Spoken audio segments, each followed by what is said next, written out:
नमो बुद्धाय. जय भीम. आता ह्या 3 महिन्याच्या कालावधीमध्ये सर्वत्र धम्माचं मंगलमय वातावरण आहे. धम्माचे वारे चारी दिशेनं वाहत आहेत आणि धम्माचा सुगंध हा सर्वत्र पसरत आहे. आणि मीही ह्या बऱ्याच दिवसापासून धम्मामध्ये असणारे जे विविध ग्रंथांमधून घेतलेले असे उपदेश संदेश जे आहेत तेही मी माझ्या पद्धतीनं आपल्यापर्यंत पोहोचवण्याचा प्रयत्न करते आहे.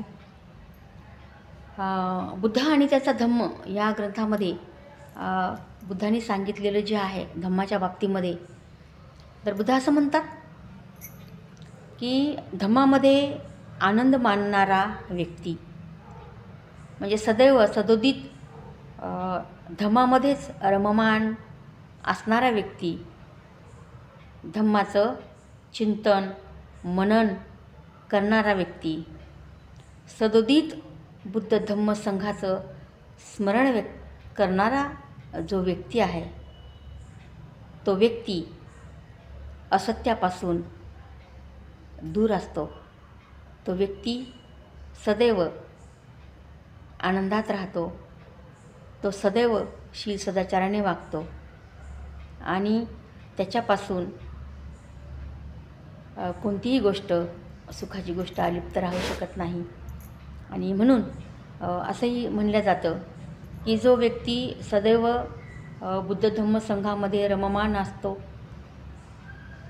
जो व्यक्ती सदोदित बुद्ध धम्म संघाचं स्मरण चिंतन मनन करत असतो, असा व्यक्ती आपल्या डोळ्याने आपल्या अनुभूतीने स्वतः आपल्याला अल्पज्ञान जरी धम्माचं मिळत असेल तरीसुद्धा तो साक्षात धम्माला पाहत असतो.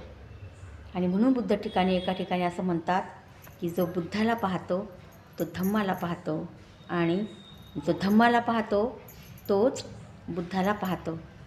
आणि साक्षात धम्माचं तो दर्शन घेतो. आणि म्हणून धम्माला पाहणारा व्यक्ती हा बुद्धाला पाहतो, तसंच धम्मालाही पाहतो. आणि असाच व्यक्ती धम्माचा साक्षात्कार करतो, धम्माचा आधारस्तंभ बनतो. आणि असा धम्मवान जो व्यक्ती आहे, आपण पाहतो धम्माचे 4 प्रकारचे आधारस्तंभ आहेत: उपासक उपासिका भिक्खू भिक्खुनी संघ.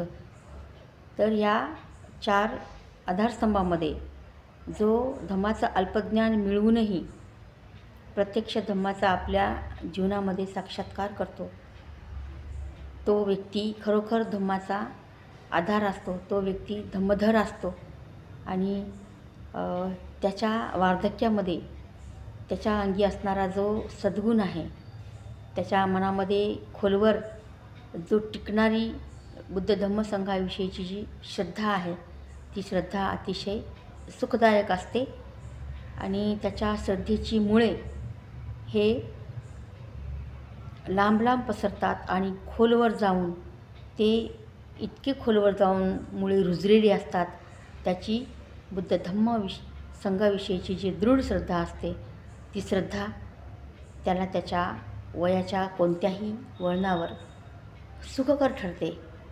म्हणजेच तरुण असो किंवा वृद्ध असो, त्या धम्मवान व्यक्तीच्या मनामध्ये बुद्ध धम्म संघाविषयीची जी अगाध श्रद्धा असते, ती श्रद्धा तिचे जे मुळं आहेत ते जमिनीमध्ये खोलवर रुजल्या जातात आणि त्याच्या फांद्या ज्या आहेत त्याच्या पसरल्या जातात की त्याला कोणीही इजा करू शकत नाही.